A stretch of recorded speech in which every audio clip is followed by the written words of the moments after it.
안녕하세요. 네, 지금부터 노무사 1차 시험 대비 경향 문제풀이반 시작할 거고요.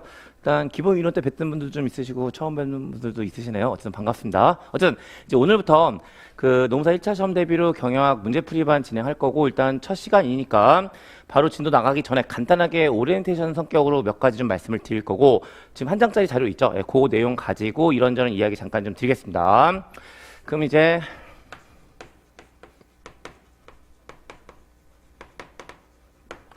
제일 첫 번째 어떤 내용들 들어가 있냐면, 이제 지금 이제 처음 뵙는 분들도 있으실 거고 이제 아니신 분들도 있으실 텐데, 어쨌든 이제 공부하시면서 질문사항 있을 거잖아요. 그래서 그 질문사항 관련해서 다시 이야기해서 저와 여러분들 사이의 의사소통 통로 이런 것들 좀 얘기하려고 하는 거고, 역시나 자료 보시면 크게 세 가지 이야기하고 있습니다. 일단 이메일 하나 알려드리고 있고요. 제 이메일이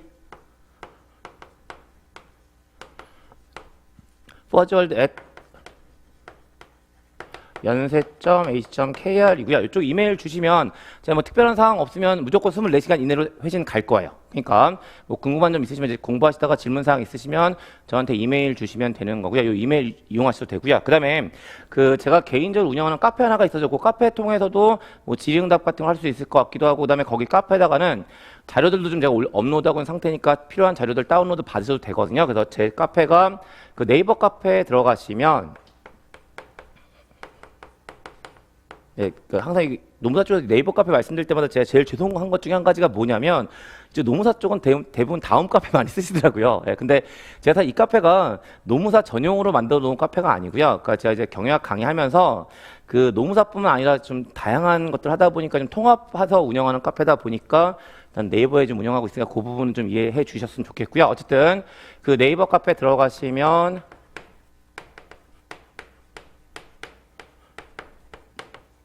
예, 이인호 경영연구소라는 카페 조회될 거예요. 그리고 이 카페 가입하시면 이제 그 노무사 폴더 따로 있을 거니까 이제 그 폴더 통하셔서 그 자료 필요하신 거 있으면 이제 자료 다운로드 받으셔도 되고요. 그 다음에 질의응답 같은 질문사항 올려주시면, 여기도 역시나 제가 특별한 사유 없으면 무조건 24시간 이내로 회신 그 답변 다는 게 제 기본적인 취지라서 그렇게 운영되고 있으니까 이용해 주시면 될 것 같고, 그 다음에 또 한 가지, 이제 어쨌든 매 수업 시간마다 이렇게 오실 테니까 당연히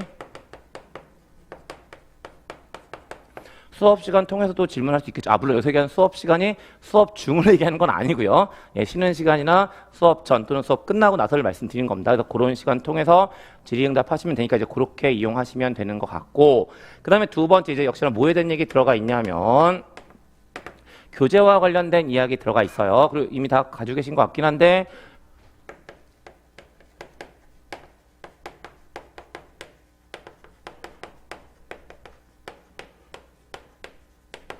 예, 공인노무사 객관식 경영학이라는 교재 가지고 강의를 진행할 거예요. 그럼 이제 이 교재가 어떤 특성들을 좀 가지고 있는지를 말씀드리고 이제 어떻게 얘기할지에 대한 것들을 좀 이야기할 텐데, 뭐 교재 가지고 계시니까 이제 목차 한번 같이 펴 보시면서 이제 저랑 같이 이야기 좀 하면 될 듯한데, 일단 이 교재 보시게 되면 그 크게 세 파트로 구성되어 있습니다. 그리고 첫 번째 어떤 파트가 들어가 있을 거냐면 제 1편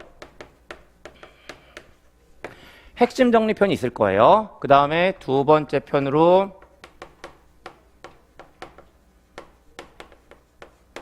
실전 모의고사라고 되어 있는 부분이 있고요. 그 다음에 마지막으로 부록이 들어가 있는 구성이라고 보시면 되세요. 그럼 이제 그 먼저 이제 핵심 정리는 어떤 의미를 가지고 있냐면, 역사 교재 보시면 아시겠지만 어쨌든 이 교재는 노무사용으로만 만들어 놓은 교재이거든요. 예, 그러다 보니까 그 노무사 기출문제들이 쭉 있을 거잖아요. 그리고 그 기출문제들 중에 그러니까 이제 자주 언급되는, 그러니까 자주 빈출되는 주제들이 있을 거고요. 그 주제들을 23개를 뽑아 놓은 거예요. 예, 그래서 그 23개에 대한 주제들에 대해서 일단 간략하게 요약 정리 앞에 쭉 하고 있고요. 그 다음에 그 주제와 관련된 노무사 기출문제들이 이제 분류되어 있는, 그러니까 연도별이 아니라 주제별로 노무사 기출문제들을 배열해 놓은 형태의 부분이 핵심 정리와 관련되어 있는 부분이라고 보시면 되세요. 그리고 두 번째, 이제 실전 모의고사 쪽 가시게 되면 말 그대로 여러분들 물론 이제 이미 공고된 거니까 내년도에는 이제 그 1차 과목이 과목별 40문항으로 변화가 있잖아요. 근데 어쨌든 지금 상태에서는 과목당 25문항씩이 구성되어 있는 거고요. 그래서 25문항을 기준으로 해가지고 총 18회분의 실전 모의고사가 들어가 있어요. 실전 모의고사가 들어가 있고, 이제 실전 감각 익히는 걸 좀 도와드릴 목적으로 실전 모의고사가 들어가 있다라고 보시면 되고요. 그다음에 이제 마지막 부록은 어떤 내용들이 들어가 있냐면, 그러니까 여러분들 이제 어쨌든 공인노무사 시험은 산업인력공단에서 주관하는 시험인데, 산업인력공단에서 주관하는 시험들 중에 경영학을 시험 과목으로 가지고 있는 가장 대표적인 시험이 3개예요. 그리고 그 3개가 바로 뭐냐면 공인노무사, 경영지도사, 가맹거래사라고 얘기하는 3개가 된다라고 보시면 되거든요. 근데 일단 가맹거래사 기출문제 같은 경우는 살짝 노무사 시험하고 결이 살짝 다르긴 달라요. 그러니까 왜 이런 말씀을 드리냐면, 그 가맹거래사 시험 같은 경우는 역시 40문항이 출제가 되는데 전체적으로 회계학이나 재무관리에 대한 비중이 높아요. 하지만 뭐 이미 들은 얘기 있으실 것 같긴 한데, 공인노무사 시험에서는 회계학이나 재무관리에 대한 비중이 이렇게 상당히 높지는 않습니다. 그러니까 한 25문항들 중에 한 4개에서 5개 정도의 뎁스, 요 정도가 되는 거니까 그 가맹거래사 쪽하고는 결이 살짝 좀 다르거든요. 근데 경영지도사 쪽하고는 결이 아주 유사해요. 그래서 그런 것들을 좀 보완시켜 드릴 목적으로요.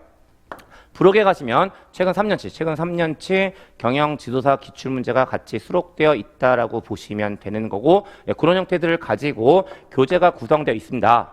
근데 역시 이제 조금만 더 추가적인 얘기를 드리면, 어쨌든 객관식 그 문제풀이반이니까, 근데 여러분들 이제 시험이 지금 5월 달에 있으시잖아요. 근데 5월 달 전에 가맹거래사 시험이 실시가 될 거고요. 그 다음에 죄송합니다. 가맹거래사 시험은 지난 1월에 실시가 됐어요. 지난주 실시됐고, 그 다음에 경영지도사 시험이 4월 달에 있어요. 그러면 역시나 여러분들 입장에서 모두 추가적으로 가져가시는 게 맞을까요? 올해 시행된 가맹거래사 기출문제와 올해 시행될 경영지도사 기출문제도 같이 확인하시는 게 사실은 맞는 접근법이겠죠. 왜냐하면 아까도 얘기 드렸어요. 인력공단에서 주관하는 시험이라니까요. 시험 주체가 똑같다 보니까 영향을 받을 수 있어요. 그리고 사례적으로 예전에 보면 그 경영지도사 시험 문제와 노무사 시험 문제가 거의 비슷한 내용들이 출제된 경험들도 있고요. 같은 해. 그러니까 여러분들 입장에서는 올해 실시된 가맹거래사 기출문제 해설과 경영지도사 기출문제 해설은 같이 좀 확인하고 5월 달에 시험 보러 들어간다는 마인드를 좀 가지고 계시면 되고요.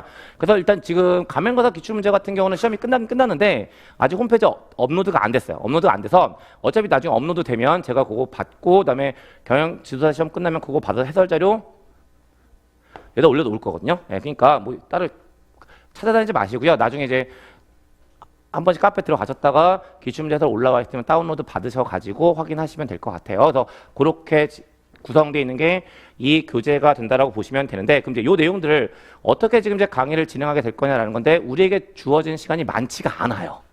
지금 우리 총 6번 지금 주어져 있는 상황이잖아요. 그리고 이제 6번이다 보니까 얘네들 다 정리할 수는 없어요. 그래서 미리 말씀을 드리는데, 그 제가 사실 기본이론 강의 진행할 때 그 기본이론 과정 수강생들한테 이걸 원하세요를 여쭤본 적이 있어요. 근데 그 대부분 이제 이쪽을 원하셔서 그 처음 오신 분들한테 선택권을 못 드려서 좀 죄송하긴 하지만 일단 이쪽 중심으로 정리를 하겠습니다. 그리고 이쪽은 이제 개별적으로 이제 좀 풀어보시고요. 개별적으로 풀어보신 다음에 뭐 궁금한 점 있으시면 뭐 이쪽이든 이용하셔서 저한테 질의응답 하시면 분명히 다 회신해 드릴 거고, 그렇게 가면 되는 거니까 어쨌든 이쪽을 중심으로 정리가 된다라고 생각하시면 되고요. 그래서 어떤 형태로 진행이 될 거냐면, 일단 그 요약된 내용들을 쭉 한번 다 정리를 하겠습니다. 그리고 그 정리가 끝나고 나면 그 내용과 관련돼 있는 기출문제를 한번 다시 풀어보는 형태, 그런 형태로 진행이 된다라고 보시면 되고, 총 23개의 주제라고 말씀을 드렸으니까 지금 우리 6번이니까 뭐 하루에 한 3개에서 한 4개 정도, 요 정도 끌고 가는 형태의 그 진도가 된다고 보시면 되죠. 근데 사실은 이제 23개라고 말씀을 드리니까 되게 몇 개 안 되네 라고 생각하시겠지만, 사실 그 안에 들어가 보시면 사이즈가 큰 주제들도 생각보다 좀 있어요. 그래서 그런 것들 감안해서 그냥 3개에서 한 4개 정도의 뎁스를 가지고 매일 진행해 간다라고 생각하시면, 4개 다 5개 정도, 4개 언저리 가지고 진행해 간다라고 보시면 되고, 이제 그렇게 좀 진행을 하겠습니다. 그 다음에 다시 한번 말씀드리지만, 요 18회분의 실전 모의고사 한번 가급 좀 풀어보시면 좋겠습니다. 개별적으로 풀어보시고, 궁금한 점 있으시면 저한테 질문 남겨주시면 된다라고 말씀을 드렸어요. 근데 미리 말씀드리지만, 그러니까 실제 노무사 시험 난이도보다 살짝 어려워요. 물론 이제 그렇게 문제를 제가 출제한 이유가 좀 있는데, 그러니까 얘기 나온 김에 어차피 OT 자리니까 말씀을 좀 드리면, 일반적으로 여러분들이 실전 모의고사 형태에 대한 것들을 이제 드리면 어떤 식으로 많이들 생각을 하시냐면, 내가 이 문제를 풀었을 때 전체 25개 중에 몇 개를 맞느냐가 제일 중요하시잖아요. 예. 근데 사실은 저는 그게 중요하지 않다고 생각해요. 너무 극단적인 얘기가 될 수도 있겠지만 여러분들은요, 사실 5월달 전에 실전 모의고사 몇 개 안 맞아도 상관없어요. 5월달 실제 시험에서만 많이 맞으면 되는 거잖아요. 그러니까 저는 어떤 생각으로 이제 일반적인 교재를 쓰냐면 그 모의고사 푸는 것 역시 공부하는 과정도 관련돼 있다라고 말씀을 드리는 거죠. 그러니까 단순하게 내가 몇 점을 맞을 것이냐 이게 중요한 게 아니고요.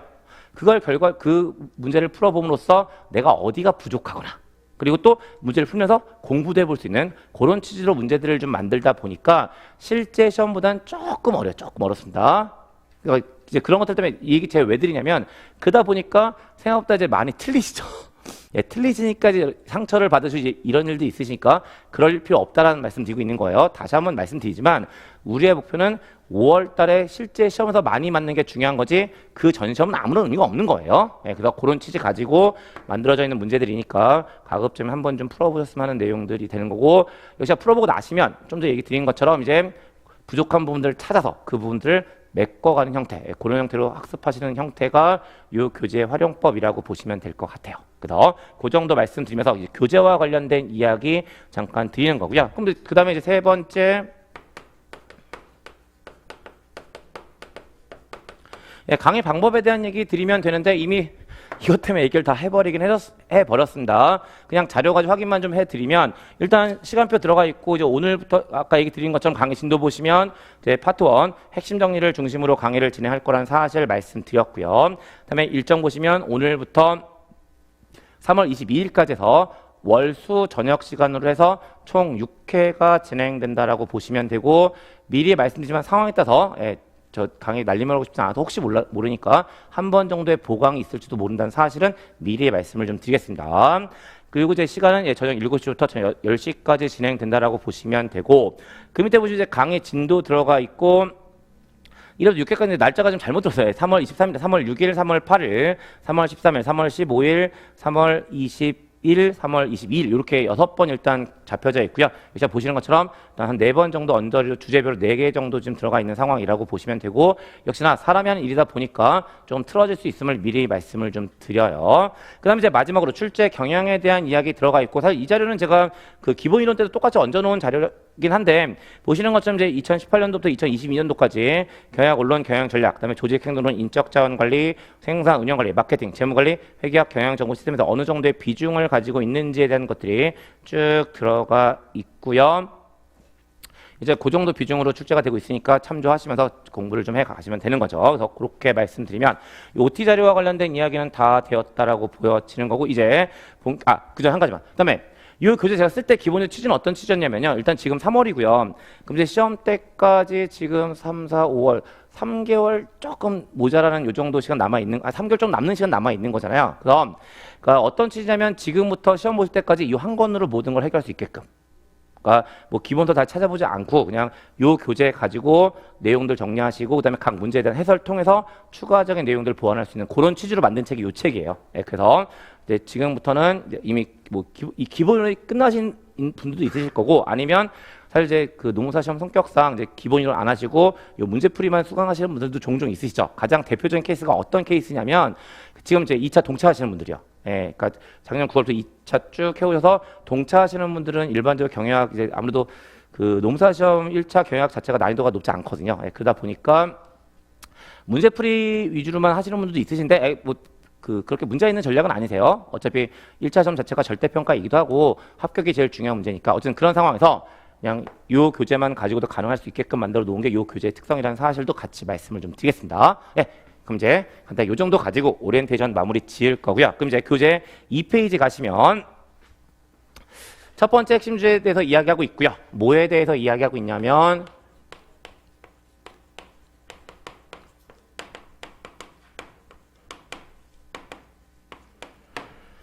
경영학의 발전 과정에 대해서 이야기하고 있고 일단 전체적으로 정리를 좀 한 다음에 그 다음 얘기 드릴 거예요. 근데 역시 그 기본적인 틀부터 좀 말씀을 드리게 되는데 일단 경영학의 발전 과정은 어떤 의미를 가지고 있냐면 경영학은 그러니까 던질 테니까 쭉 따라와 보세요. 경영학은 뭐에 대해서 관심을 가지고 있을까요? 기업에 대해서 관심을 가지고 있습니다. 근데 제가 이 기업이라는 걸 가장 없어 보이게 이야기할 때 가장 많이 쓰는 표현은 뭐냐면 사람 덩어리예요. 기업은 사람들이 모여져 있는 겁니다. 그렇다면 경영학은 결국 뭐에 대해서 관심을 가지고 있냐면 사람에 대해서 관심을 가지고 있는 거고, 그랬을 때 경영학은 이 사람에 대한 가정이 두 가지라고 보시면 돼요. 그리고 그 두 가지가 바로 뭐냐면 맥그리거의 XY론에 입각해서 X 관점과 Y 관점이라고 이야기하는 두 가지가 있습니다. 그럼 당연히 X 관점이 뭐고 Y 관점이 뭔지에 대한 개념을 잡으셔야 되는데, 역시나 지금 그 문제 풀이반이니까 풀세트로 제가 설명할 수는 없을 것 같고 좀 던져드린 형태가 될 수밖에 없을 것 같긴 한데, 제가 일반적으로 X 관점과 Y 관점 이야기할 때 딱 키워드 두 개씩 드려요. 첫 번째 X 관점은 인간을 타율적 존재. 그리고 타율적 존재니까 스스로 통제할 수 있을까요? 누군가가 통제를 해줘야 될까요? 누군가가 통제를 해줘야 되겠죠. 그래서 X 관점은 타율적 존재, 외부 통제라는 키워드 두 개면 충분하세요. 그 다음에 반대로 Y 관점은 그렇다면 자율적 존재, 자아 통제라고 이야기할 수 있을 거예요. 그래서 경영학은 인간을 바라보는 관점이 X 관점과 Y 관점 두 가지가 있는데 이 두 가지가 동시에 가지 않아요. 역시 기본적인 한 가지만 더 드리면 그 경영학 하시다 보면 여러 가지가 막 나와요. 근데 전체적으로 보면 이 여러 가지를 동시에 하라는 얘기는 하지 않습니다. 이건 경영이 가지고 있는 기본적인 습성인데 여러 개가 있을 때 여러 개를 동시에 하라는 마인드를 경영학은 절대로 가지고 있지 않고요. 항상 어떻게 하라고 이야기하냐면 순서대로 하라고 이야기하는 거예요. 근데 그럼 이제 순서를 결정해 줘야 되는데 그 순서를 결정할 때 가장 기본적인 논리 한 가지가 있어요. 복잡하지 않습니다. 어떤 기준을 가지고 순서를 정하냐면 쉬운 거 먼저 하는 거예요. 그럼 다 왔어요. X 관점과 Y 관점 두 가지가 있다면 어느 쪽이 더 쉬웠을까? X가 더 쉬웠겠죠. 그러니까 기본적으로 X 관점에서 Y 관점으로 변화되어 가는 것이 경영학의 발전 과정의 기본적인 논리가 된다라고 보시면 되세요. 그리고 그랬을 때 X 관점을 기반으로 가지고 있는 이론 체계를 우리는 뭐라고 이야기하냐면 고전적 접근법이라고 이야기를 하는 거고요. X에서 Y로 넘어가는 과도기에 있는 시기의 접근법을 인간관계 접근법이라고 하는 거고, Y와 관련된 접근법을 시스템 이론 또는 시스템 접근법이라고 한다라고 보시면 돼요. 그리고 이제 거기에 추가적으로 어떤 것들이 따라 붙냐면 상황적합 이론이라는 것이 따라 붙는다라고 보시면 되고요. 그래서 이제 그런 내용들 가지고 경영의 발전 과정들이 들어가 있습니다. 그럼 이제 하나씩 볼게요. 제일 첫 번째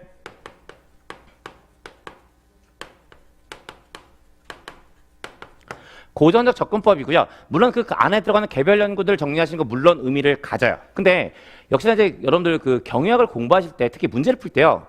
무조건 암기한 형태로 문제를 풀다 보면 여러 가지 실수들이 생깁니다.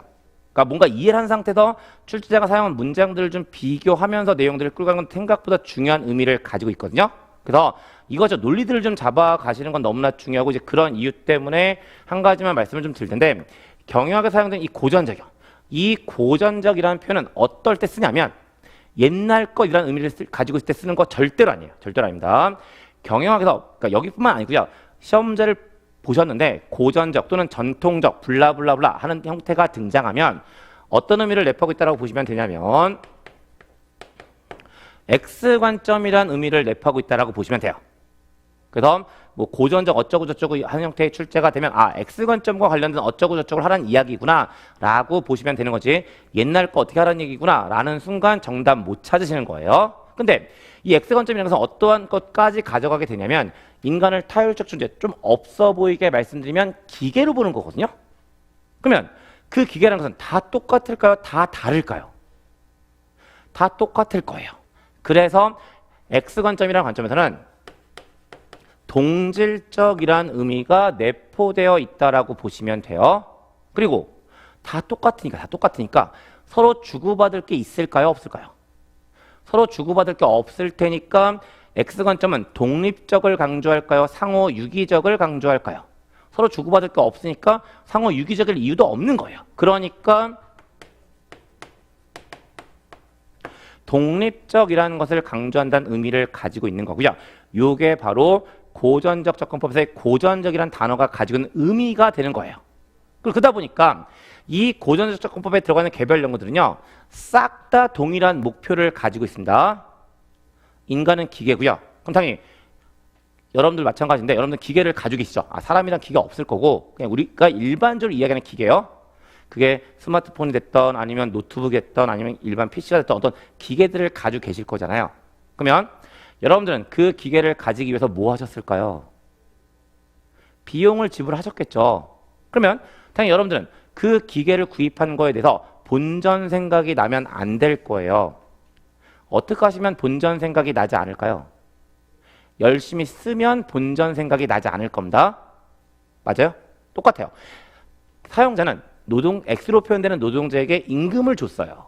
그러면 당연히 사용자 입장에서 그 임금이 아까우면 안 되는 거잖아요. 어떻게 하면 아깝지 않을까요? 노동자를 열심히 굴려주면 돼요. 그러니까 고전적금법에 들어가 있는 개별 연구들은 노동자들을 굴리는 것이 목적입니다. 물론 출제자가 고전적 접근법은 노동자를 굴리는 게 목적이다라고 쓰진 않겠죠. 표현이 없어 보이니까. 이제 그걸 뭐라고 표현하게 되냐면 생산성 향상을 목적으로 한다라고 표현하게 되는 거예요. 근데 어떤 표현도 똑같은 의미라고 보시면 되냐면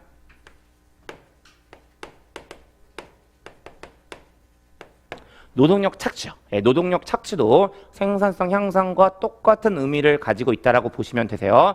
종종 이 착취라는 표현 때문에 몹쓸 단어라고 많이 생각을 하시는데 경영학에서 사용되는 착취라는 단어 자체에 어떤 가치 판단이 들어가 있는 용어는 아니에요. 그냥 생산성 향상과 노동력 착취는 동일한 의미를 가지고 있다라고 보시면 되는 거고요. 그렇게 정리하면 일단 개요적인 측면에 대한 얘기는 다 된 거고 이제 그 안에 들어가서 하나씩 내용들을 보시게 되는데 역시 고전적금법 안에서 가장 출제 빈도가 높은 건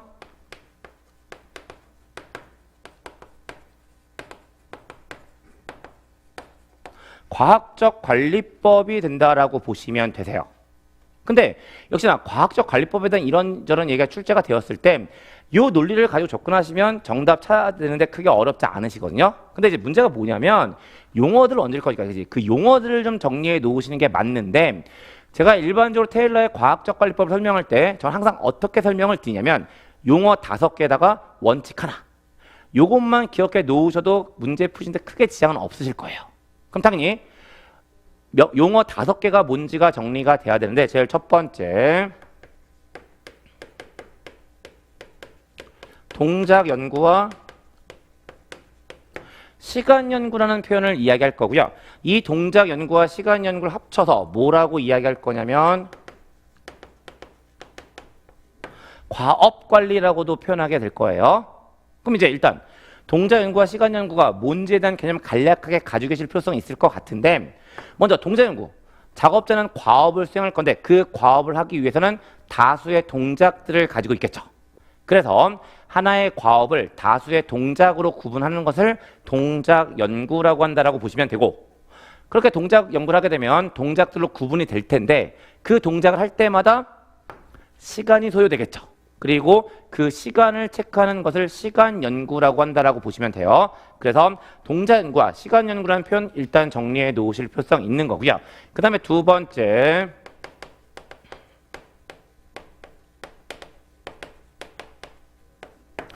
차별적 성과급제라는 것에 대한 용어 정리해 놓으시는데 어떤 의미일까요? 표준 과업량이 정해지면 표준 과업량을 초과 달성한 자에게는 고임금을 지급하고 표준 과업량을 미달 달성한 작업자에게는 저임금을 지급하는 것을 우리는 차별적 성과급제라고 한다라고 보시면 돼요. 그 다음에 세 번째 어떠한 표현을 가지고 이야기 드리냐면 기획부 제도라는 것에 대해서 이야기하게 되는데 역시 간략하게 개념 잡아드리면 이 기획부 제도라는 것은 어떤 의미를 가지고 있냐면 기획부라는 걸 둬야 된다는 거죠. 그럼 이 기획부가 왜 필요하냐면 그 테일러의 과학적 관리법을 하기 위해서는 주기적으로 동작 연구와 시간 연구를 해줘야 돼요. 그러면 주기적으로 동작 연구와 시간 연구를 해준다면 그 역할을 담당하는 부서가 필요했겠죠. 그리고 그 부서를 우리는 뭐라고 이야기하냐면 기획부라고 이야기한다라고 보시면 돼요. 그래서 테일러의 과학적 관리법은 기획부 제도라는 표현 가지고 이야기가 되는 거고요. 그 다음에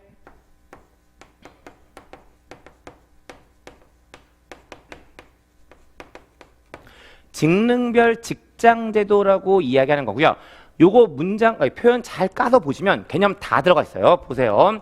직능별, 여기서 얘기하는 직능이라는 것은 작업별이라고 보시면 되는데 일반적으로 한 공장에 동일한 작업을 수행하는 작업자는 한 명이었을까요? 여러 명이었을까요?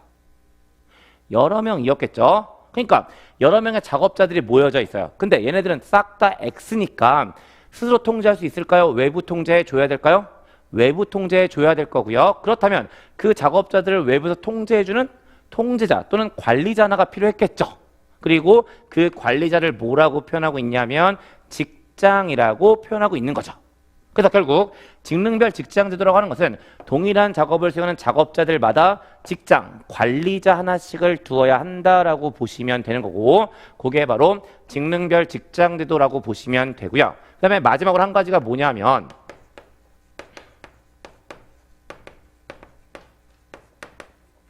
작업 지도표 제도라고 이야기하는 거죠. 말 그대로 작업 지도표를 운영해라라고 하는데 결국 이 작업 지도표가 뭔지에 대한 개념만 잡으시면 되거든요. 역시나 작업 지도표에 대한 개념을 잡아드릴 목적으로 한 가지만 던져드리면 여러분들 다양한 기계를 구입해본 경험들이 있으시잖아요. 근데 그 기계를 구입해본 경험들을 떠올려 보시면 포장 박스 안에 딱 기계 본체만 들어가 있는 일은 없어요. 당연히 항상 뭐가 같이 있을까요?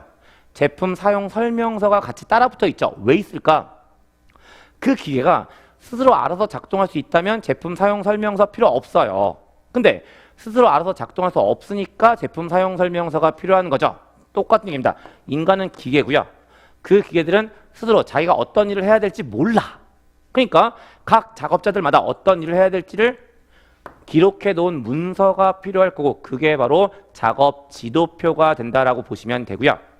여러분들에게 좀 더 익숙한 형태로 용어를 바꿔드리면 매뉴얼이요. 그 매뉴얼이 작업 지도표가 된다라고 보시면 되는 거예요.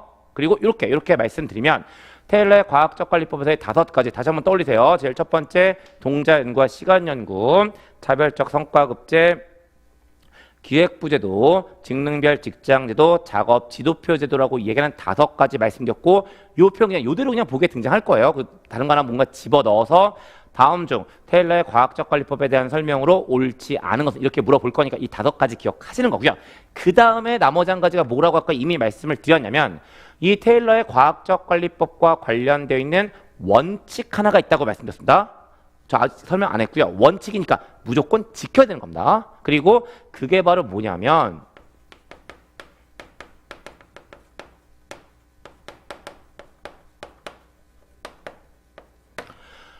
고임금 저노무비의 원칙이라는 것이 있다는 거고요.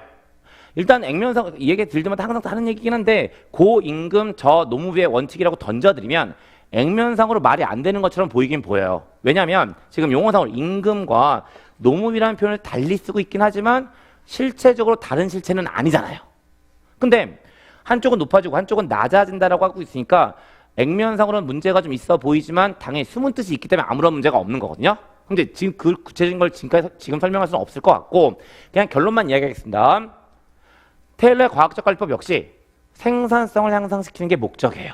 근데 생산성을 향상시킬 목적으로 뭘 쓰고 있냐면 성과급, 다시 이야기해서 임금을 사용하고 있다고 보시면 되거든요.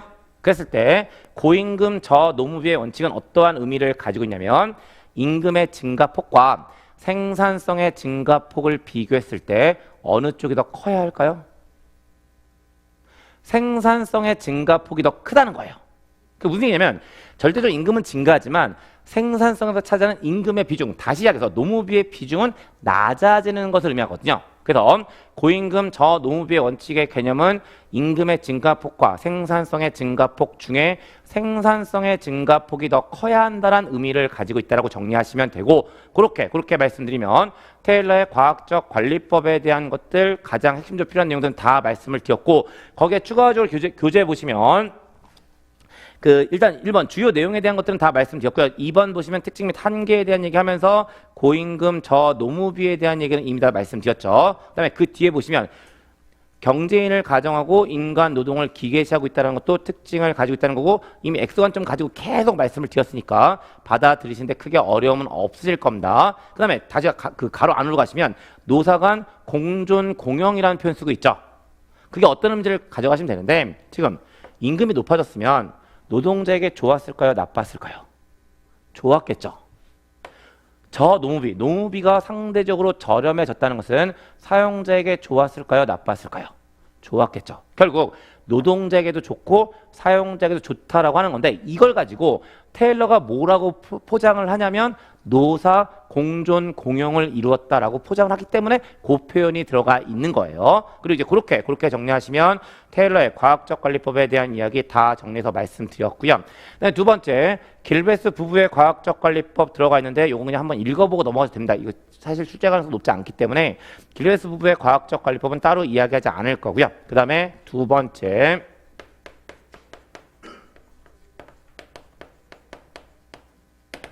포드 시스템이라고 하는 거고, 역시 포드 시스템 그 교재도 마찬가지인데요. 그 줄거리를 좀 이해하시면 가장 좋으세요. 그래서 역시 그 줄거리를 다시 한번 적어드리면서 필요한 내용들을 얘기할 텐데 일단 그 전에 다 아시죠?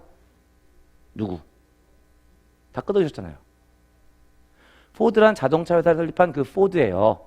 그럼 이제 헨리 포드는 어떤 사고방식을 가지고 있냐는 건데 일단 이 포드 시스템을 이해하기 위해서는 헨리 포드가 포드라는 자동차 회사를 설립할 당시의 시장 상황부터 이해를 하셔야 되는데 복잡한 얘기 아니고요. 그 당시의 시장 상황은 초과 수요의 시장 상황이었어요. 그러니까 어떤 상황이냐면 소비자들은 자동차가 타고 싶어 죽겠는데 기업이 자동차를 그만큼 만들어주지 못하는 상황이었어요. 그럼 만약에 여러분들께서 어떤 사업을 하시는데 그 제품에 대한 시장 상황이 초과 수요예요. 그리고 여러분들께서는 사업하시니까 뭐 하고 싶으실까? 돈을 벌고 싶겠지. 그쵸? 그러면 어떻게 하면 돈을 벌 수 있을까요? 수요는 충분하니까 무조건 많이 만들면 돼요. 그러니까 딱 그 생각. 헨리 포드는 이 이유 때문에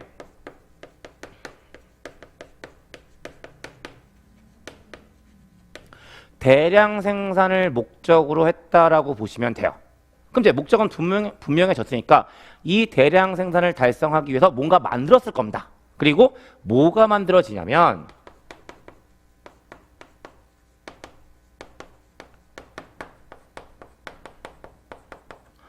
컨베이어 벨트 시스템이라는 것이 만들어지는 거고요. 이 컨베이어 벨트 시스템 일단 교과서적으로 개념을 잡아드리면 생산에 필요한 일련의 작업들이 있을 거고 그 일련의 작업들을 컨베이어 벨트로 묶어놓은 형태라고 보시면 되는데 저 항상 이거 떠올릴 때마다 뭐라고 말씀을 드리냐면 회전 초밥집이요. 회전 초밥집 떠올리시면 돼요. 그러니까 그 회전 초밥집에 있는 그 형태 레일이 깔려져 있고 그 레일 위에는 초밥 접시가 올려져 있고 그 주변에 손님들이 앉아 있는 거잖아요. 그 구조가 그냥 공장으로 들어가 있는 것이 컨베이어 벨트 시스템이 된다라고 보시면 돼요. 그럼 이제 그게 바로 컨베이어 벨트 시스템인데 헨리 포드는 대량 생산을 목적으로 컨베이어 벨트 시스템을 만들었는데 만들고 나서 보니까 한 가지 문제가 생겨요. 어떠한 문제가 생기냐면 보세요. 제가 작업자고요. 제 앞에 이렇게 컨베이어 벨트가 깔려져 있는 상황이라고 가정하자고요. 그럼 이제 작업자는 어떻게 작업을 하냐면 각 작업자들마다 가상의 경계가 있어요. 그러면 이 경계를 넘어오면서부터 제가 작업을 합니다. 그러다가 이쪽 경계를 넘어가기 전까지 제 작업을 마무리 지으면 제 옆에 있는 사람이 그 작업을 받아서 계속 작업하는 형태가 컨베이어 벨트 시스템에서의 작업 방식이라고 보시면 되거든요. 근데 헨리 포드는 대량 생산이 목적이었고 이 대량 생산하기 위해서 컨베이어 벨트 시스템을 만들었다는 거잖아요. 뭐 어떤 연관이 있을까요? 역시 이거 감 잡아드릴 목적으로 아까 회전 초밥집 얘기했잖아요. 그러면 그 얘기 한 번만 더 할게요. 여러분들께서 회전 초밥집을 운영하고 계세요. 근데 장사가 잘 돼. 그럼 여러분들은 당연히 손님들이 빨리 먹고 나가게 해야 될 거잖아요. 회전율을 높여야 되는 거죠. 어떻게 하시면 될까요? 초밥집에 있는 그 레일에 흘러가는 속도를 빠르게 해주면 되겠죠. 그 레일을 빨리 돌리면 초밥집가 빨리 움직일 테니까 그만큼 손님들은 기다리지 않고 빨리 먹고 나갈 거잖아. 딱 그 마인드인 거예요. 근데 문제가 뭐냐면 헨리 포드는 레일의 속도를 빨리 하면 생산량이 늘어날 거라는 이유 때문에 컨베이어 벨트 시스템을 고안해 낸 건데 아까 제 작업자 어떤 의미인지 얘기 드렸잖아요. 그러면 작업자 입장에서는 컨베이어 벨트가 빨라졌다는 것은 어떠한 의미를 가지고 있을까요? 작업자인 저에게 주어진 작업 시간은 줄어든 거예요. 그러니까 예전에는 이 속도로 작업해도 아무런 문제가 없었는데 컨베이어 벨트가 빨라지게 되면 이제 이렇게 작업을 해야 되는 상태가 되는 거죠. 근데 제가 다행히 숙련도가 높은 작업자라면 그 속도를 감당할 수 있었을 거고 그렇다면 문제가 없었을 거예요. 근데 불행히도요. 전 찌질한 작업자인 거죠. 그러면 어떤 일이 벌어질 거냐면 하다가 이쪽을 지나갈 때까지 제 작업을 마무리 짓지 못하는 일이 생겼을 겁니다. 근데 다행히도요. 제 옆에 있는 작업자는 생활의 달인이었던 거죠. 아무런 문제가 없었을까요? 문제는 여전히 있었을 거예요. 어떤 문제가 있었을 거냐면 일반적으로 컨베이어 벨트상의 작업이라는 것은 앞사람이 한 작업에다가 뒷사람의 작업을 얹어주는 형태의 작업이 대부분이었겠죠. 근데 아무리 뒷사람이 생활의 달인이다 하더라도 앞에서 작업이 끝나 있지 않은 상태이기 때문에 얹어줄 수가 없었을 거예요.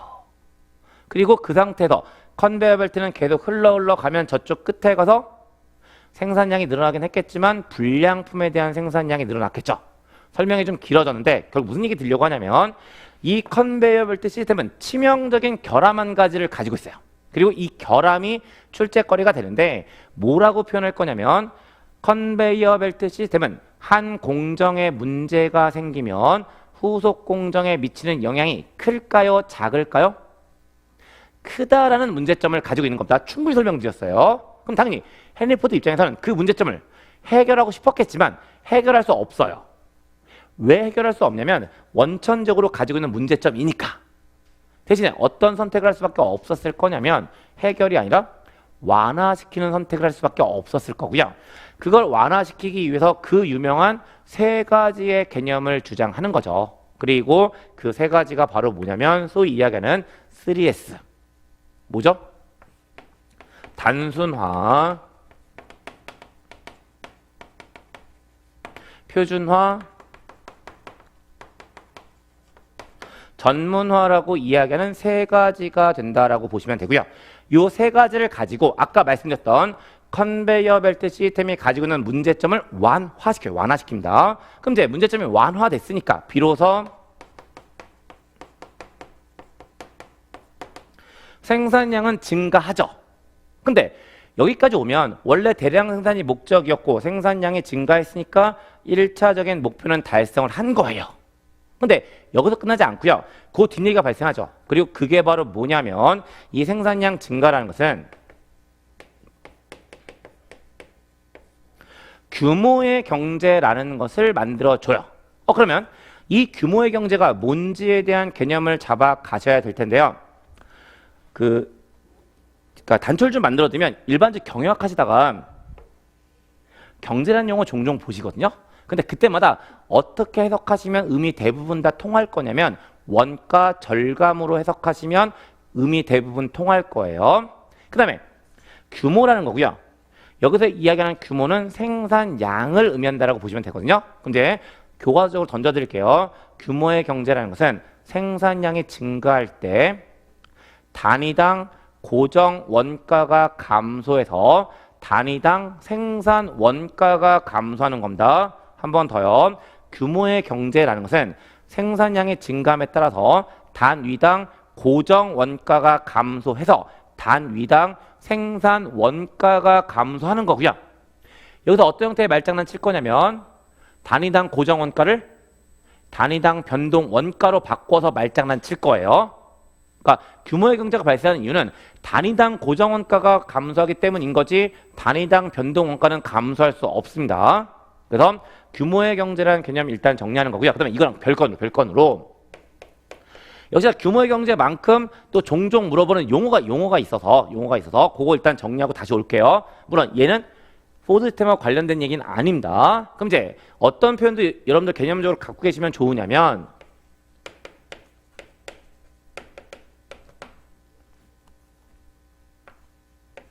범위의 경제예요. 유추해 보세요. 어떤 의미일까?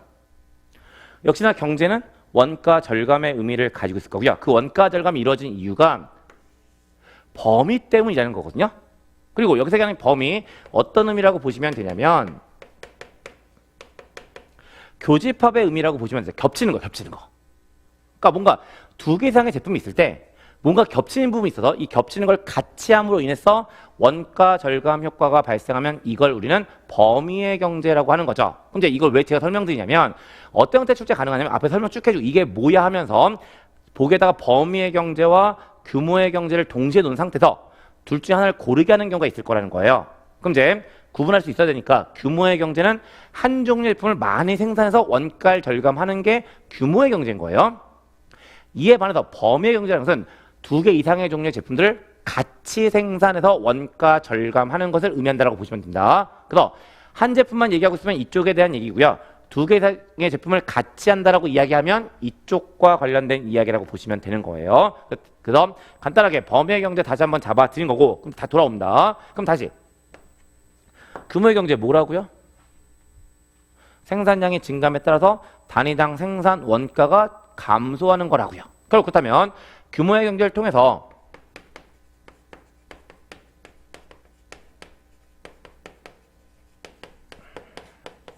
단위당 생산 원가가 줄었겠죠? 근데 이 단위당 생산 원가가 줄었다는 사실은 모두 만들어주냐면 만들 때는 원가겠지만 기업의 가장 기본적인 활동은 제품을 만들어 파는 거예요. 파는 거야.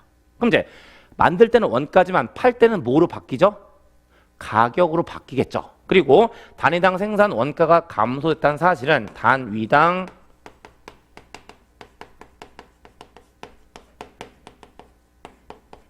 판매 가격이 낮아졌다는 것과도 똑같은 의미를 가지고 있을 거예요.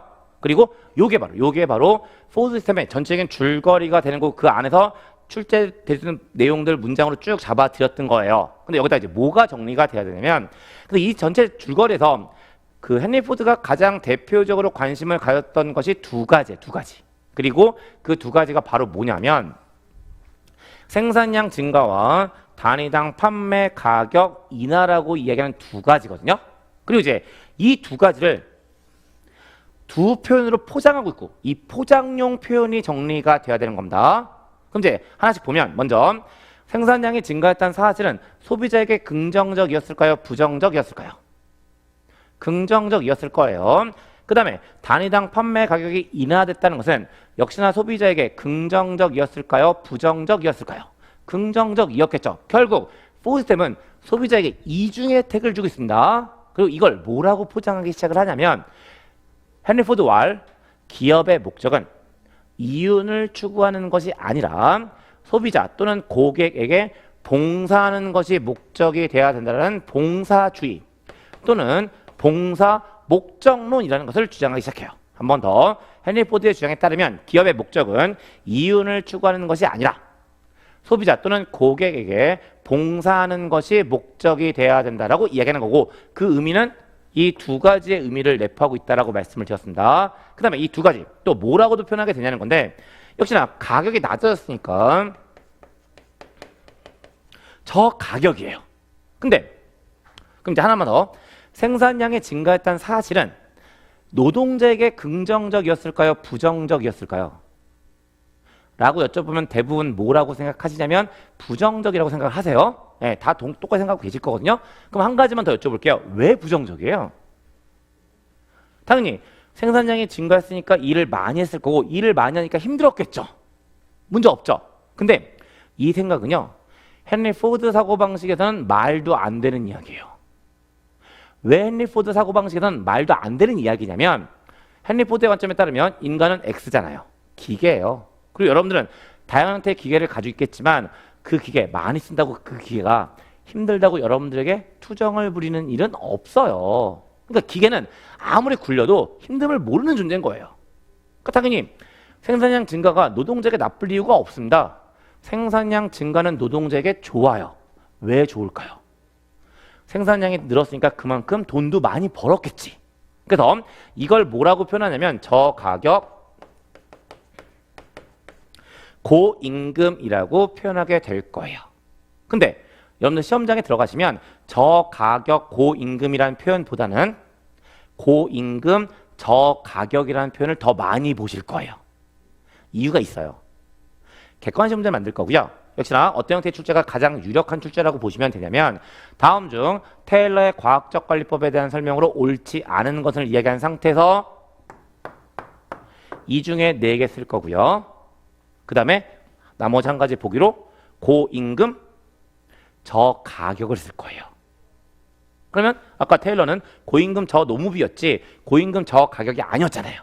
그러니까 뭐 지금 말씀드리고 있냐면 테일러는 고임금 저 노무비의 원칙을 따라가고 있는 거고 헨리 포드는 고임금 저 가격의 원칙을 따라가고 있다는 사실을 구분하시는 건 객관식 시험 목적상 너무나 중요하다는 사실을 말씀드리고 있는 겁니다. 그리고 그렇게 정리해서 말씀드리면 포드 시스템에 대한 이야기 일단 그 한 줄 드렸고요. 그다음에 이제 두 번째 잠깐 보세요. 어느 정도 얘기가 되긴 했는데 한 공정의 정지가 다른 공정에 미치는 영향이 크다는 거 얘기 드렸고요. 생산 투자 비용 과다 발생과 조업 떠락 시 제조원가의 부담이 크다. 어떤 의미라고 보시면 될까요? 포드 시스템은요. 일단 이걸 깔고 시작해야 돼. 근데 이걸 깔기 위해서는 초기 투자 비용이 많아지겠죠. 근데 생산량을 증가시켜서 규모의 경제 효과를 달성할 수 있다면 아무런 문제가 없습니다. 근데 깔았는데 생산량을 증가시키지 못했어요. 그럼 그만큼 비용 부담은 커진다라고 보시면 되는 거죠. 그 내용이라고 보시면 되고요. 그 다음에 시장 수요 변동에 대처하기 위한 제품이나 생산 설비의 변경이 쉽지 않아 유연성이 떨어진다. 어떤 의미일까요? 일단 컨베이어 벨트 시스템을 깔아놓고 시작해야 되는 거니까 새로운 제품이 추가될 때마다 먼저 깔아야 되니까 새로운 제품을 추가하기가 부담스럽겠지. 그래서 포드 시스템은 유연성이 떨어지는 한계점을 가지고 있다라고 보시면 되는 거고, 네, 그런 내용들 가지고 포드 시스템에 대한 내용들 정리해 놓으시면 되세요. 그 다음에 네 번째, 칠판상 세 번째죠. 예.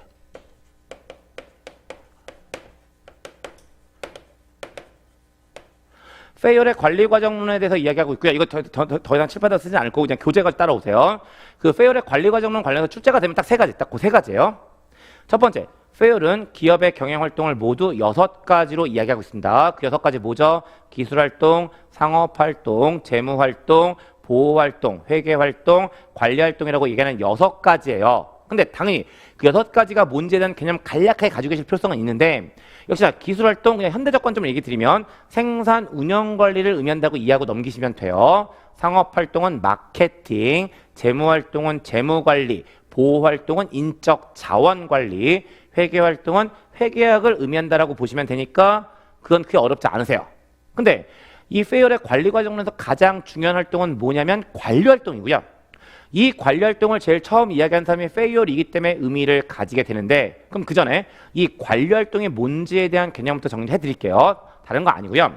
기업은 활동을 할 건데 그 활동은 직접적인 활동과 공통적인 간접적인 활동이 있다라고 보시면 되고요. 이 공통적인 간접적인 활동을 뭐라고 이야기하냐면 관리활동 또는 경영관리 또는 관리과정이라고 하는 거예요. 근데 그럼 이제 두 번째 뭐가 정리가 돼야 되냐면 그렇다면 이 페이올은 관리 활동을 어떻게 이야기하고 있는지를 정리하셔야 되는데 교재에 보시는 것처럼 페이올은 모두 5가지로 이야기하고 있죠. 그리고 그 5가지 순서대로 정리가 돼야 됩니다. 제일 첫 번째 계획화, 계획을 세울 거고요. 그 다음에 조직화, 지휘, 조정, 통제의 순서를 가지고 있다는 겁니다. 한 번 더요. 페이올의 관점에 따르면 관리활동은 계획화, 조직화, 지휘, 조정, 통제라고 이야기하는 5가지의 순서를 가지고 있다라고 보시면 되는데 좀만 더 추가적인 얘기 드려요. 근데 이 5가지가 현대로 넘어오면서 간소화가 이루어져요. 그랬을 때 3개 내지 4가지로 간소화가 이루어진다라고 보시면 되는데 4가지로 간소화가 이루어지면 계획화, 조직화, 지휘, 통제라는 4가지로 간소화가 이루어지는 거고요. 3가지로 간소화가 이루어지면 플랜 2, C라고 이야기하는 3가지로 간소화가 이루어진다라고 보시면 돼요. 그리고 그렇게 말씀드리면 관리 활동과 관련된 이야기들도 다 말씀을 드렸고 이제 마지막으로 페이올은요. 기업을 경영해야 되는데 그 경영을 하기 위해서는 지켜야 되는 원칙이 있다라고 하는데 그 원칙이 모두 몇 가지냐면 14가지예요. 그리고 그 14가지가 교재에 블라블라블라고 열거돼 있습니다. 미리 사전에 봉쇄하지만 이 14가지 못 외우실 거예요. 예. 그러니까 이 14가지 외우는 형태로 끌고 가시는 건 아니, 물론 물어볼 거예요. 그러면 외우지 않고 어떻게 해결할 것이냐라는 건데 어차피 출제도 양심이 있기 때문에 그걸 살짝 틀진 않을 거예요. 그럼 이제 어떻게 틀 것이냐? 페이올의 관리과정론 고전적 접근법 안에 들어가 있으니까 X 관점을 가지고 이야기하겠죠. 그리고 당연히 출제자 입장에서 14가지 중에 옳은 거 4개 집어넣고 다른 거 하나 집어넣을 때 Y 관점의 느낌을 가지고 집어넣을 거예요. 그러니까 만약에 페이얼에 경영의 14원칙 같은 것들을 가지고 뭔가 물어보는 출제가 되면 전체 5개 중에 분명히 4개는 X 관점일 거고 하나는 Y 관점일 거라고요. 그러니까 그런 느낌 가지고 보시면 되는 거지. 그 14가지 절대로 못 외우세요. 못 외우시니까 그거 하나 정리하시는 거고요. 그 다음에 또 한 가지. 지금 앞에서 테일러의 과학적 관리법 이야기 드렸고요. 지금 페이얼의 관리 과정론 이야기 했잖아요. 요거 사이의 관계로 문장 하나 쓸 가능성이 있기 때문에 그거 하나만 잡아드릴게요. 아니, 다른 건 아니고요. 고전적 접근법은 어떠한 목적을 가지고 있다고 아까 말씀을 드렸냐면 생산성을 향상시키는 것을 목적으로 가지고 있다고 말씀을 드렸잖아요. 근데 이 생산성을 향상시킬 목적으로 과학화를 하고 있는 거거든요. 근데 여기서 지금 과학화라는 표현 보고 계시는데 경영학에서 사용되는 과학화라는 단어는 어떠한 의미를 가지고 있을 때 쓰냐면 구조화의 의미를 가지고 있을 때 써요. 그럼 다시 하나만 확인하고 갈게요. 테일러의 과학적 관리법이니까 이거 역시 어떤 의미일까? 구조적으로 관리하는 것을 의미한다라고 보시면 되는 겁니다. 그래서 고전적 접근법은 어쨌든 과학화를 목적으로 가지고 있는데 이 과학화의 대상이 크게 2가지예요. 그리고 그 2가지가 바로 뭐냐면 인간의 노동을 과학화하고 싶었던 거였고요. 또 한 가지는 조직의 경영을 과학화하고 싶었던 겁니다.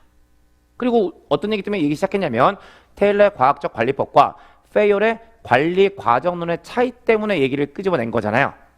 그럼 설명 다 된 것 같아요. 노동의 과학화를 목적으로 했던 것은 페이얼의 관리 과정론일까요? 테일러의 과학적 관리법일까요? 테일러의 과학적 관리법이라고 보시면 되고요. 경영을 과학화하고 싶었던 것은 페이얼의 관리 과정론이 된다라고 보시면 되는 거죠. 그리고 그렇게까지 말씀드리면 페이얼의 관리 과정론과 테일러의 과학적 관리법에 대한 이야기들까지 다 말씀을 드렸고, 그 다음에 이제 마지막으로 뭐 하나가 더 들어가 있냐면 막스 베버의 관료제라는 것이 들어가 있어요. 그리고 이제 이 관료제 어떤 내용들 중심으로 정리하시면 되냐면 일단 관료제가 뭔지에 대한 개념 잡으셔야 되죠.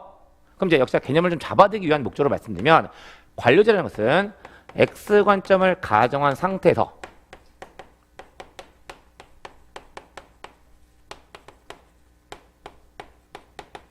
가장 이상적인 조직 구조를 만들고 싶었던 사람이 막스 베버예요. 그리고 그 결과물을 관료제 또는 관료주의라고 한다라고 보시면 되는데, 그러다 보니까 모든 키는 여기가 있는 거죠. 가장 이상적이네. 그리고 여기서 얘기하는 가장 이상적인 어떠한 의미를 가지고 있냐면 조직을 4가지 관점으로 운영하면 된다라고 이야기하는 거예요. 그리고 그 4가지가 바로 뭐냐면 명령, 복종, 규범, 문서라고 이야기하는 4가지가 되는 거고, 요게 관료제에 대한 개념 자체라고 보시면 되는데 이게 출제될 가능성은 없어요. 대신에 뭐가 출제가 될 거냐면 교재 보시면 이 관료제 특징에는 어떤 것들인지가 블라블라블라 열거돼 있죠. 그리고 그건 출제거리가 됩니다. 다음 중 관료제의 특징으로 가장 옳지 않은 것은 하면서 그 열거되는 것들 중에 4개 끄집어낼 거고 다른 거 뭔가 하나 집어넣을 거예요. 근데 역시나 이건 역시 외워서 가기보다는 어떻게 끌고 가면 될까요? X 관점과 Y 관점으로 끌고 가면 돼요. 그러니까 X 관점의 의미를 가지고 있으면 관료제의 특징으로 맞다라고 보시면 되고, Y 관점에 대한 보기가 들어오면 그건 관료제에 대한 특징으로 옳지 않다라고 보시면 되는 거거든요. 근데 교재 잠깐 보세요. 교재 잠깐 보시게 되면 이제 뒤에 보시면 규범의 명확화, 노동의 분화, 역량 및 전문성에 근거한 인사, 공과 사의 구분, 계층의 원칙, 문서화 등의 특징을 가지고 있다라고 쓰고 있잖아요. 근데 좀 전에 제가 이걸 구분해 드릴 목적으로 X 관점과 Y 관점이라고 했을 때 다른 건 다 받아들일 수 있으실 텐데 일반적으로 한 가지가 무지하게 걸리실 거예요. 뭐가 걸리실까요? 역량 및 전문성에 근거한 인사라는 표현이 걸리실 거예요. 왜 이게 걸릴 거라고 제가 말씀을 드리냐면 전문성은 안 걸려요. 네, 전문성은 안 걸리는데 역량이라는 표현 때문에 걸리실 거거든요. 네. 왜냐면 여러분들 역량이라는 단어가 주는 뉘앙스는 X일까요? Y일까요? Y의 뉘앙스를 주고 있잖아요. 근데 이제 왜 이게 여기 들어가는지를 말씀드리면 여기서 얘기하는 역량은요, 우리가 일반적으로 Y 관점에서의 잠재력 같은 역량이 아닌 거예요. 그러니까 여기서의 역량은 어떤 의미라고 보시면 되냐면 한 가지만 주거라고 해서 뭔가 전문성이 높아져서 손에 익은 거, 그러니까 숙련도가 높아진 거, 그걸 역량이라고 표현하고 있는 거지 우리가 일반적으로 Y 관점에서 잠재력 같은 역량을 이야기하는 게 아닙니다. 그래서 역량 및 전문성에 근거한 인사는 막스 베버의 관료제의 특징에 해당을 해요. 그래서 그것만 조심하시면 나머지는 크게 문제 없죠. X 관점으로 끌고 가시면 되니까. 그래서 다시 한번 정리하면 막스 베버의 관료제에 대한 특징에 대해서 나머지는 그냥 X 관점으로 보시면 되고 분명히 이제 헷갈리는 부분이 있을 거니까 찝어드리고 있는 거죠. 역량 및 전문성에 근거한 인사 역시 막스 베버의 관료제의 특징에 해당한다고 말씀드렸고 역시 이해를 도와드릴 목적으로 그 역량이 잠재력 같은 역량이 아니라 그냥 숙련도가 높아진다는 정도의 의미를 가지고 있다라고 말씀을 드린 거예요. 그리고 그렇게 말씀드리면 관료제의 특징까지 이야기했고요. 그 다음에 뒤에 뭐가 하나 더 붙어 있냐면 장점과 단점들이 붙어져 있고요. 네, 장단점이 붙어져 있는데 이건 제가 기본 이론 강의 때도 계속 말씀을 드렸는데 여러분들 경영학하시다 보면 그 장단점 무지하게 많이 나와요. 근데 그럴 때마다 장단점을 무조건 외워서 갈 수는 없습니다. 그러니까 무슨 얘기냐면 저희가 교재 쓸 때 그러니까 이제 장점과 단점에 대한 내용을 교재에 담을 때는요. 장점에 이런 것들이 있고 단점에 이런 것도 있습니다라고 리스트를 잡아드릴 수밖에 없긴 하거든요. 근데 저희가 리스트를 잡아드릴 때 모든 장단점을 다 리스트로 잡아드릴 수는 없어요. 그럼 이제 어떤 일이 발생할 거냐면 출제자 입장에서 어떤 교재에 없는 내용들을 가지고 장단점을 꾸릴 가능성 분명히 있거든요. 그럼 그랬을 때 여러분들은 이게 맞는지 안 맞는지를 판단해 내셔야 되는 거잖아요. 그리고 그랬을 때 이제 가장 대표적인 방법은 뭐냐면 그 장단점이 나올 때 뭐에 대한 장점과 단점들을 무조건 외우시면 안 되세요. 항상 어떻게든 그 준비하라고 말씀을 드리냐면 어떤 개념이 있으면 이 개념에 있어서 이런 논리 때문에 장점을 가지고 이런 논리 때문에 단점을 가지지 하는 논리를 세우셔야 돼요. 그리고 그 논리가 세워진 다음에 교재에 들어가는 리스트를 가지고 그 논리가 맞는지 안 맞는지를 판단하시는 겁니다. 지금 이제 처음이니까 한 가지만 연습을 시켜드릴게요. 다른 게 아니라 지금 X 관점에서 가장 이상적인 조직 구조를 가져가는 거잖아요. 그럼 조직 구조니까 조직이 있을 거고 조직 구성원이 있을 거예요. 그리고 베버의 관료제는 조직 구성을 X로 보고 있다는 의미를 가지고 있죠. 그러면 베버의 관료제는요. 조직이 중요하다는 의미를 가지고 있을까요? 조직 구성원이 중요하다는 의미를 가지고 있을까요? 조직이 중요하다는 의미를 가지고 있을 거예요. 근데 정답은요. 조직이 중요할까요? 조직 구성원이 중요할까요? 둘 다 중요할 거예요. 그럼 결국 원래 조직과 조직 구성원 둘 다 중요한데 베버의 관료제는 조직만 중요하다고 이야기하고 있으니까 조직이라는 관점에서 막스 베버의 관료제는 장점을 가지겠죠. 하지만 조직 구성원이란 관점에서는 단점을 가진다라고 보시는 게 막스 베버의 관료제가 가지고 있는 장단점의 가장 기본적인 논리. 그리고 이제 거기서부터 다양한 문장들이 파생이 되는데 역시 교재 베이스에 대한 내용들만 확인해 보면 조직에 대해서 장점을 가지고 있는데 조직은 안정적인 게 좋을까요? 불안정적인 게 좋을까요? 안정적인 게 좋아요. 그리고 조직은 예측 가능한 게 좋을까요? 예측 가능하지 않은 게 좋을까요? 예측 가능한 게 좋거든요. 그러니까 막스 베버의 관료제는 안정적이고 예측 가능하다는 장점을 가져요. 근데 조직 구성원 관점에서는 단점을 가진다고 얘기했으니까 당연히 조직 구성원의 개인적 성장 따위 관심 없을 거예요. 그 다음에 단방향으로 의사소통할까요? 쌍방향으로 의사소통할까요? 단방향으로 의사소통한다는 단점을 가지고 있겠죠. 이런 식으로 각각에 대한 장점과 단점들을 정리해 놓으시면 되는 거고 여기까지 정리하시면 고전적 접근법과 관련된 이야기들 다 정리해서 말씀드렸고 일단 여기까지 말씀드리고요. 잠깐 쉬었다가 또 뒷얘기 이어가겠습니다.